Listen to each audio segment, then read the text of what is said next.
we're not done yet.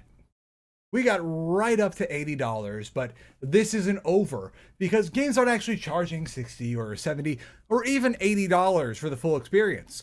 They're charging us $100 by partitioning off various parts of the game, calling it DLC, and then insisting we pre-order the Super Deluxe Platinum Game of the Year Edition version of the game so we can get all of it.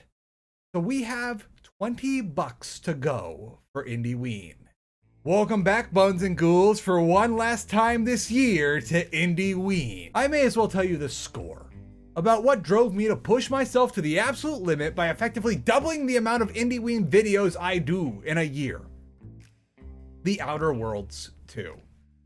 Petty, I know, but it's more of a symptom than the root cause, because yeah, the sequel to a game that came out like a high-pitched fart to everyone except a certain part of the New Vegas fandom that really still wants to believe that nothing has changed at Obsidian since 2011 isn't exactly a hill to die on, but it's more what it shows.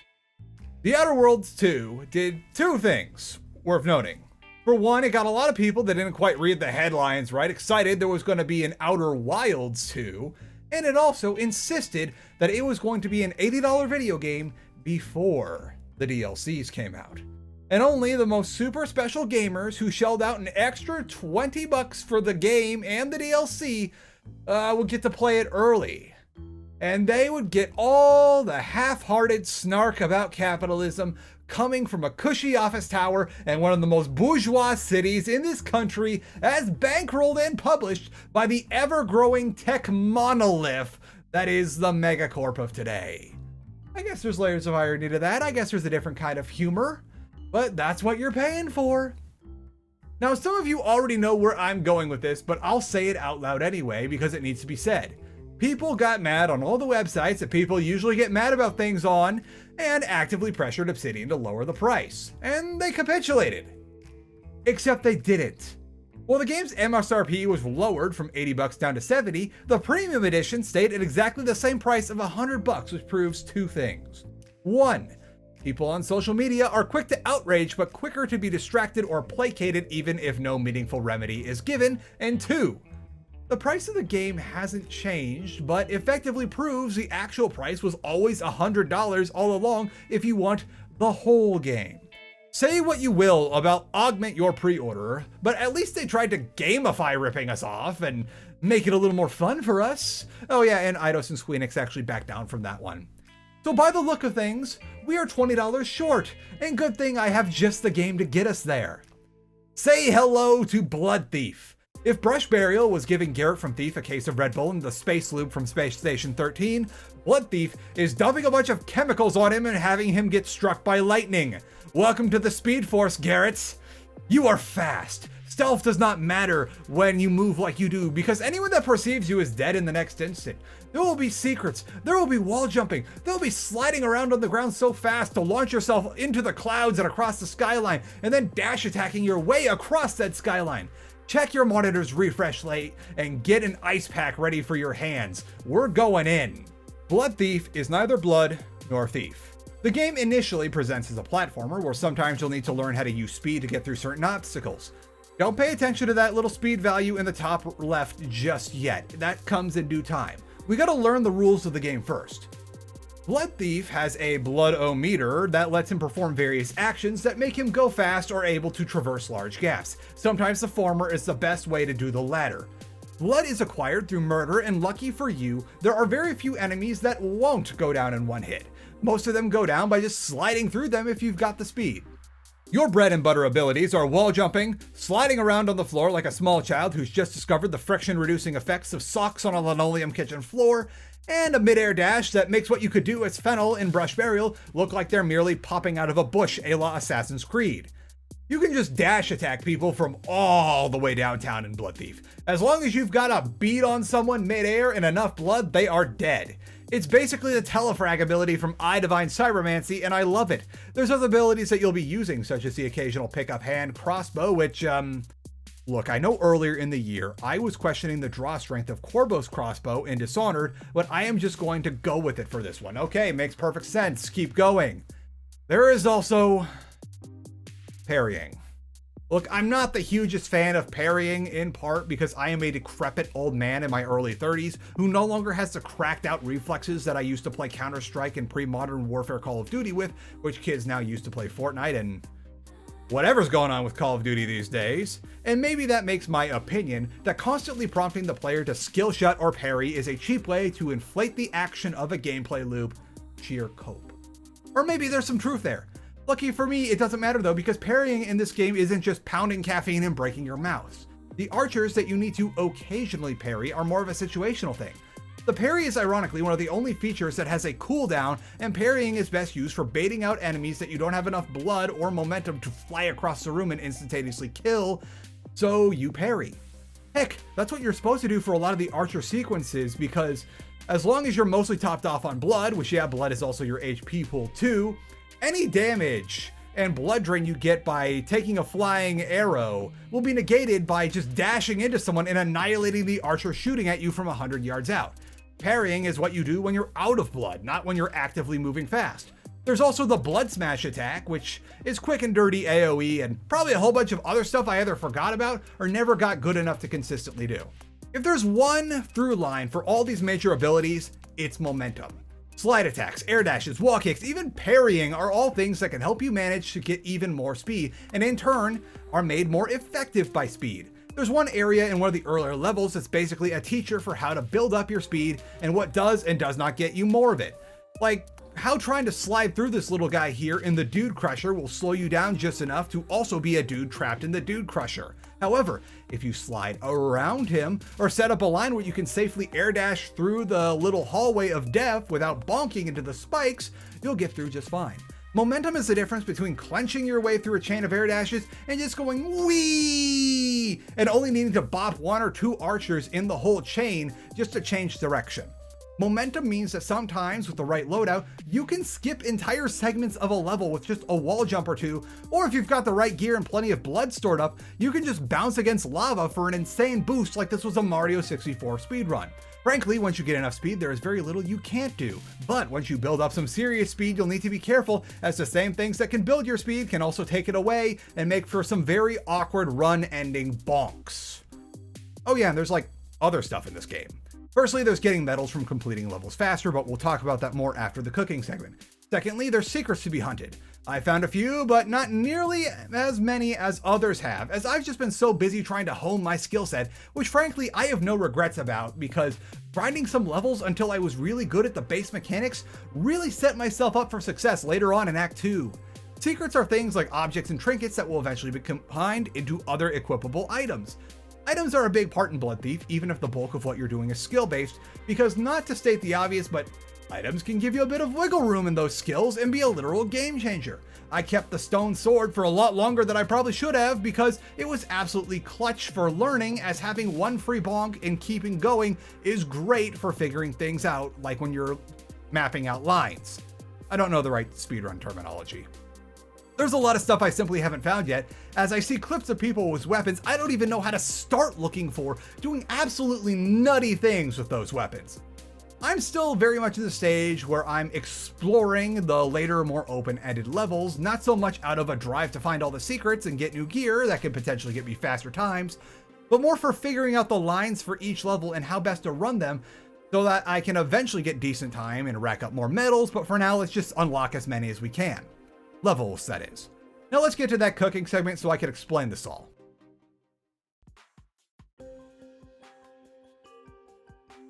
Meal prepping time. We're doing slow cooker beef enchiladas today because, well, I actually didn't know what this was going to be up until about a week or so before writing this.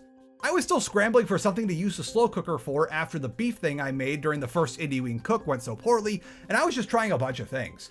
Then one day, when I was experimenting with trying to make tacos, like for meal prep purposes, I noticed that the diameter of the smaller corn tortillas was so that if I tried to wrap up a taco in tinfoil or something, it wouldn't quite fit in your average meal prep container. But if I put them in just by themselves, they just fit. And then I realized that ironically, in my quest to add more variety in the sources of meat I use for meal preps, I had forgotten about good old-fashioned ground beef. And then I realized enchiladas were a thing and are pretty awesome. So prep for this is going to be real easy. Get 3 pounds of ground beef at the ready. I use those funny meat pills from Costco because I'm a regular warehouse shopper, but if you're more of a grocery store person, just grab whatever you fancy there. If you're doing the frozen stuff like me, these are pretty dense and therefore might need time overnight to thaw. Take a single tablespoon of olive oil, wait till it's shimmering, and then add in a single pound of ground beef at a time, only shooting for some brownness on the meat before transferring it to the slow cooker, adding another tablespoon of oil, and repeating. Don't worry so much about all the oil we're using. The entire recipe is cumulatively 4 tablespoons between everything, which when divvied up into the 10 portions this yields is just a little over a teaspoon per portion, assuming nothing was annihilated in the cooking process. That's about 40 calories of fat if you're really curious. Now, we're gonna do a thing we've been doing a whole lot this INDIEWEEN. We're gonna dice and then sweat an onion. Put 1 last tablespoon of olive oil into the pan and dump that diced onion right in.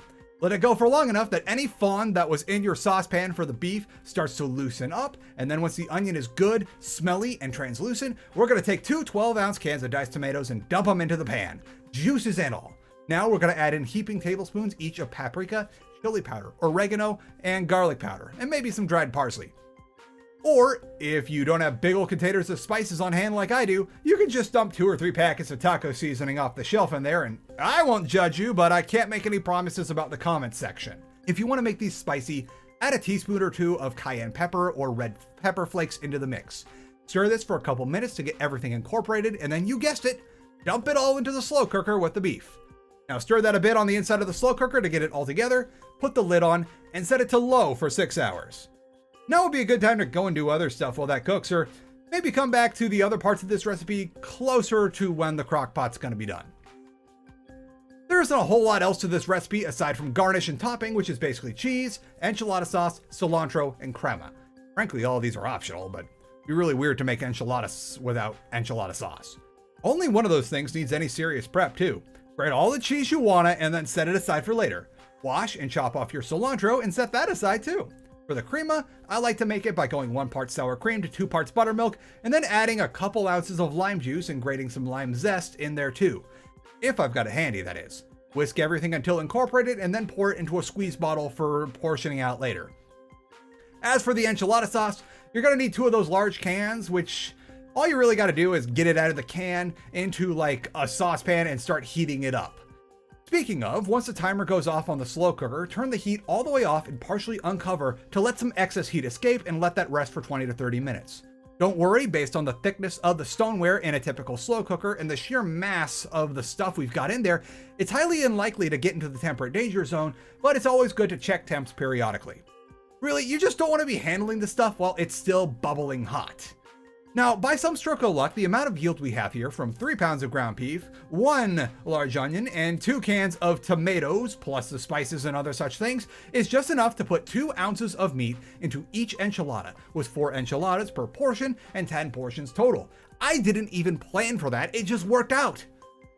Now, once the meat is cool enough to safely handle and the enchilada sauce is warmed up but not scalding hot, what we're gonna do is place a plate and 1 tortilla onto a food scale, air it out, and then weigh out 2 ounces of meat into the tortilla before spooning a tablespoon of enchilada sauce on the inside, transferring that onto the meal prep container and rolling it up inside. It's a bit awkward at first, but if you're not used to it, don't worry, by about the 10th enchilada or so, it'll be easy as pie. Once all 4 enchiladas are in a container, take another 1/4 cup of enchilada sauce and pour it over everything, then drizzle on some of that crema and move on to the next one. Now, while I did top the enchiladas with my cilantro, my wife noticed that the cilantro didn't do so well in the portions we weren't immediately eating or put into the freezer, so I'd suggest maybe leaving that to the side and garnishing as needed. Speaking of garnish as needed, that's exactly what we're gonna do with the cheese. I wasn't exactly sure what to do with all this cheese and how that would affect the nutrition info. I just know that we needed cheese on enchiladas. But then I realized that rather than trying to add a meager amount of cheese per portion to keep the calorie count low but disappointingly tasting, or heaping that stuff on and turning this into a 1,000-calorie monster that's intimidating to eat, it's better to just set the cheese aside and add it as needed depending on your calorie needs for a day. And speaking of that, not only is the full recipe and a standalone cooking segment up on the Patreon for free for everyone, as I am still sticking it to those crappy meal delivery services trying to gaslight everyone into thinking they can't cook for themselves, but I've also put up approximate nutrition info for all of these as best as I can tally it all up. For reference, one container containing 4 of these enchiladas will run you up about 630 calories with sauce and crema, before you've added all the cheese though. But if you want to shave that down a bit, you can take off 25 to 30 calories by skipping the crema. But better yet, the best thing about this recipe is the sheer modularity of it. You want to cut down on calories? Do 3 or maybe even 2 enchiladas instead of 4. Doing 3 enchiladas get this to about 475 calories. Want to add more calories for bulking up? Well, that's what cheese is for! If you want to help me out, you can always pledge to the Patreon to keep the anti-slop movement going. Think of it as passing on some of the savings you've made by sticking it to the overpriced meal delivery services and fast food, and passing some on to me. Or don't. These cooking segments for meal prep will be up for free forever. Now let's get back to Bloodthief.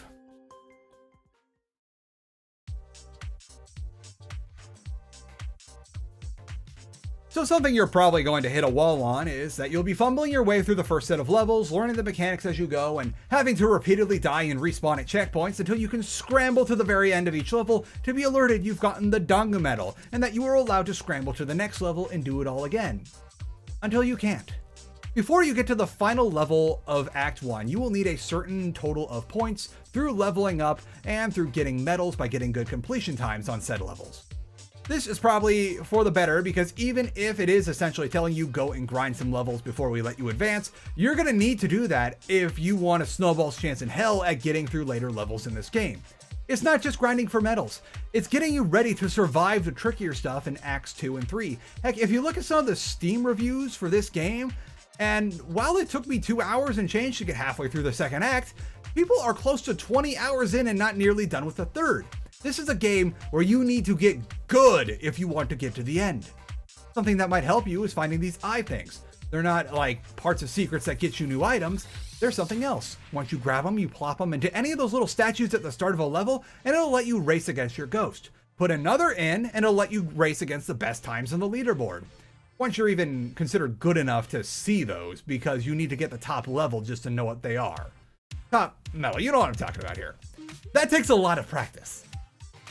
Now let me show you some stuff from later on in Act 2. You're going to need to grind and learn how to play this game, because once you get to later levels, you go fast by default. Like, this is nothing particularly special. Frankly, this is lackluster movement by Bloodthief standards, but you are moving through levels if you want any hope of getting across certain gaps. You'll be moving fast enough through certain gaps and wall jumping to keep your verticality that you may as well be flying. You'll be zipping through dudes in the air so fast you'll have a hard time keeping track of anything other than the next closest thing you can air dash to. You'll become acutely aware of what your speed value is at all times and what does and does not affect it. Call this game an offshoot of Pathologic's Bachelor route, because you will learn those lines. Let's just say what's obvious now. This is totally a speed game. It's very much in the same niche as Neon White. You go fast, abilities are just more tools to go faster, and the difference between silver and gold medal, or whatever they use, I think it's blood or something, is sometimes a literal second. And I get it now. I've always been an appreciator of GDQ and speedruns as a whole, as those runs are fun to watch and the VODs make for great treadmill videos. But Bloodthief was when I finally understood how much fun it can be to grind single levels to get top tier times. At the present moment, I only have 1 blood medal from the literal second level of the game, and that's in part because I had something to prove against that level and the Dude Crusher, as it nearly filtered me when I first booted up the game before even recording to get a feel for the controls. And partly because once you start getting at it, that level has a lot of fun, very simple lines to follow as you zip across the map. I grinded this level well longer than I needed to, as I had already gotten more than enough medals to get into Act 2, but I wanted that top time. Every botched run was a little lesson as I learned something about a particular segment of the level, or the finer details of how certain mechanics worked. And look at the results when I finally got that run after a bunch of practice. Ooh, okay, so maybe there's a way to preserve enough momentum to where I can just fly through that guy into the hole.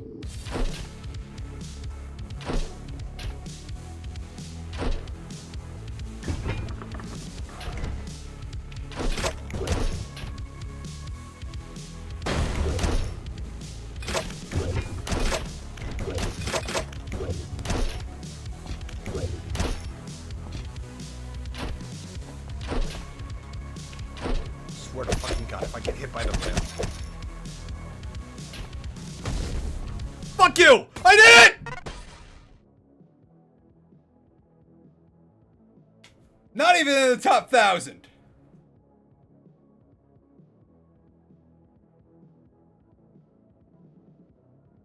7 fucking... Okay, so yeah, there's probably a massive skip that I just didn't know about.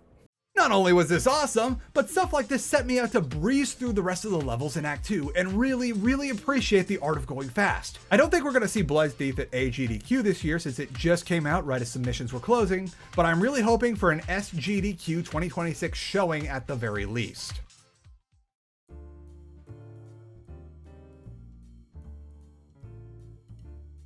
My final thoughts on Bloodthief are that it was an extremely pleasant surprise, and while not normally the kind of game I like to play, I had a great time with it.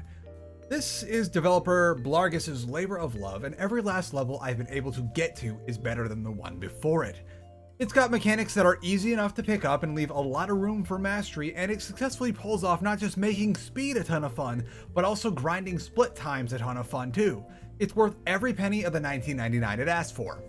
Before we get into the final total of INDIEWEEN this year, there's a couple things I want to talk about first. The first of which being my own final thoughts on INDIEWEEN as a whole this year. This was me at my absolute limit to prove a point, and I know it's a departure from what I usually make and not what you're used to. The first couple videos are going live as I sit down to record this one, and they're showing me that in the analytics, you guys are sometimes voting with your feet, and that's understandable.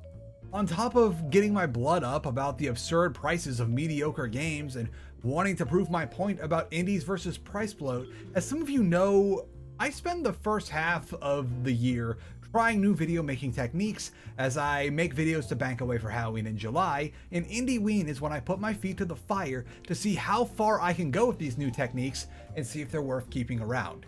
This year I was able to make 8 videos just inside of 5 weeks. Actually, no, more like 4.5 weeks after coming back from Halloween in July with Project Silverfish, and that was all while getting the apron sent out because, plot twist, I've been in Japan for the last 2 weeks and change. I actually just got back right at around the time that the Pigface video premiered on YouTube. I wanted to make sure that all this was taken care of before I left because I didn't want to have to come back from my vacation all jet lagged and have to scramble to get myself together to make a video. That being said, I know that some of these are not nearly my best work, and rather than blame it on how we need to make 3 thumbnails and 3 titles and all the other metadata crap that's getting in the way of actually creating videos, I'll admit that this was my pride and ambition and wanted to see how hard I can push myself. As is painfully clear at times, I am a one-man show. There are no writers other than me, no editors of script, videos, no thumbnails, no managers, no brand strategists. It's all just me. I like to believe that I am proof that the old ways can still work on YouTube and that you don't need to be picked up by a management company and you don't need a ton of seed money. YouTube still is the place where anyone can make it on their own.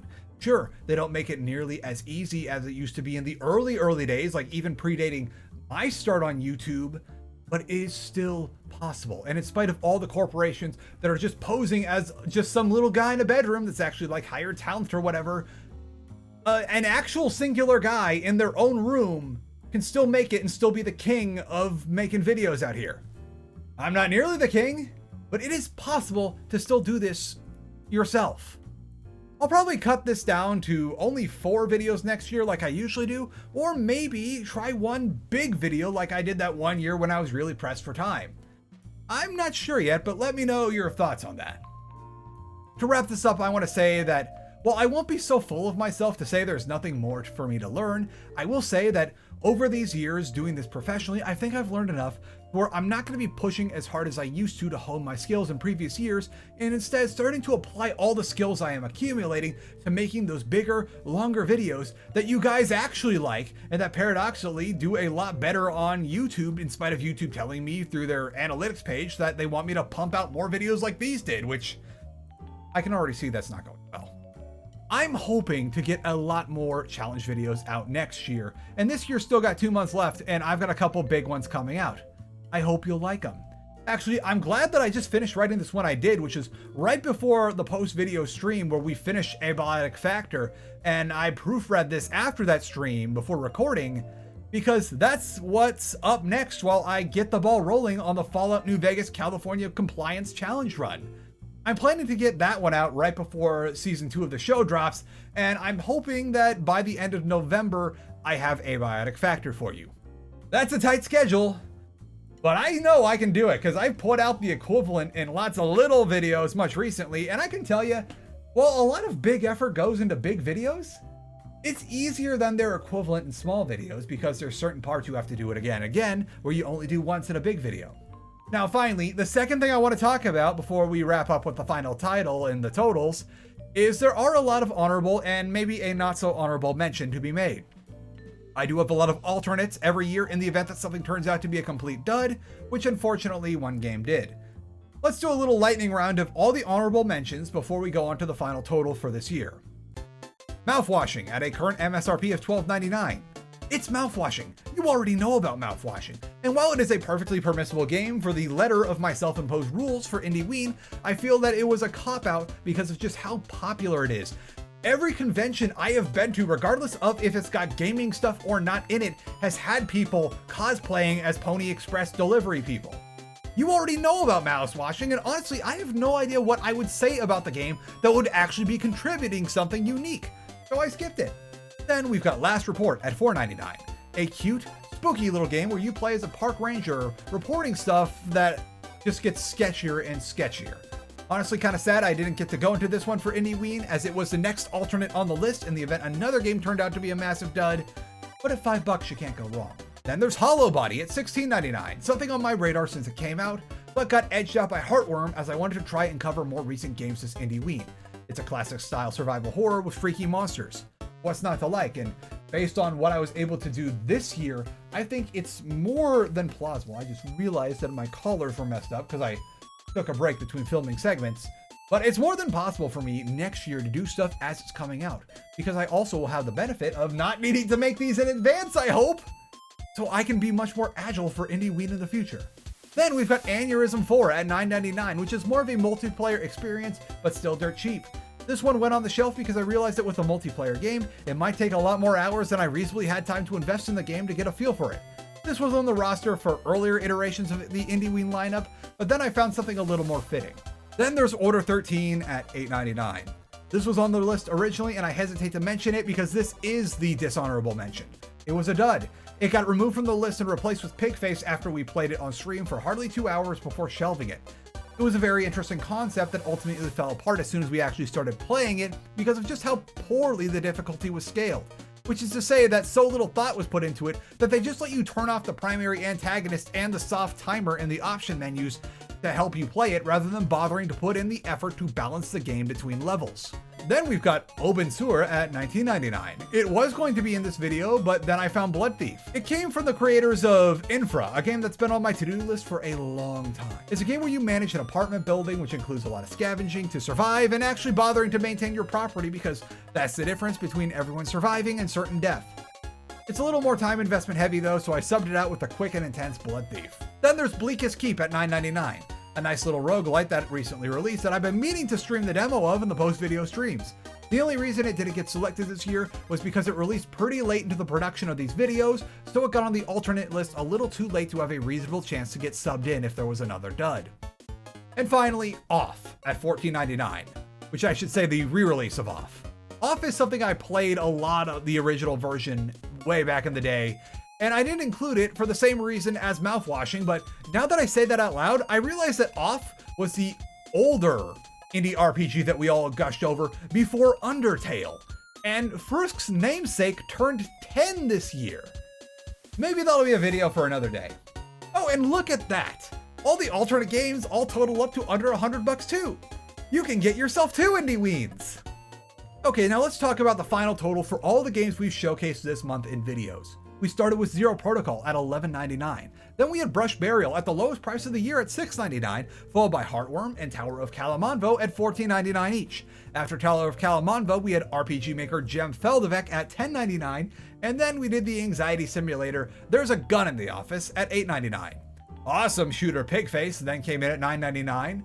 And coming in clutch, by the way, when that other game was a dud. And finally, we have Bloodthief at the highest price this year, coming in at $19.99, and bringing us up to a final total of $98.92. We got 8 games for the price of one premium edition slop extravaganza. And I think I've proven my point. Thank you all so much for joining me this INDIEWEEN, and thank you all so much for watching. Please be sure to like the video if you enjoyed it and leave a comment about any other low-price indie gems I might have missed this year outside of the 16 I brought up in the last 5 minutes or so. Don't forget to subscribe to see what's coming next, and if you like what I do and want to help keep me going, I do run that Patreon over at patreon.com/charlatanwonder, where the meal preps are always going to be free though, even if you don't pledge. I'll also be streaming over on the Purple Place for Halloween, just for a little bit after this video, if I've unjet-lagged myself by then. But no matter what you do or don't do, thank you so much and have a happy INDIEWEEN.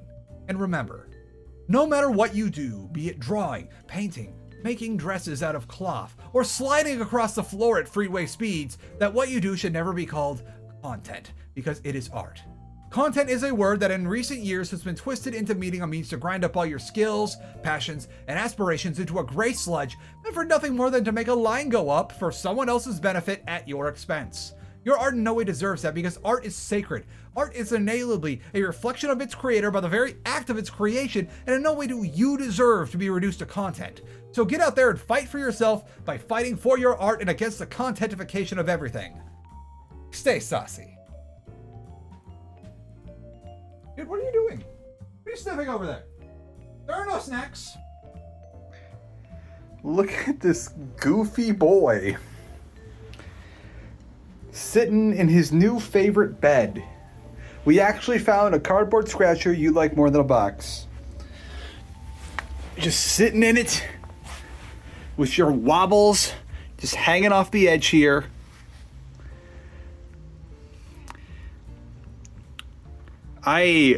This and this cost the same. There is no reason for us not to get more of these in the future.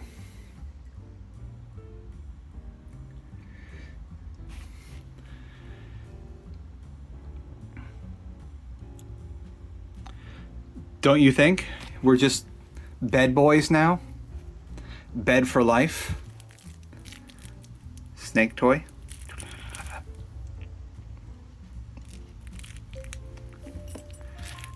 Wait, is it? Oh yeah, it's here. Sometimes he plays with this when we aren't looking, because we'll find it in his water dish. But the real thing we see him play with is this ancient flamingo over here. Which, out of nowhere, every now and again, he'll just, yeet this thing into space. He just starts flinging it all over the place. It's good, because that means, he's playing more, especially with, heavier toys, he's more active. I guess this is just enrichment for me now, because he never used it. Look at how enriched I am. Aren't you envious? Look, there's a thing in there I can...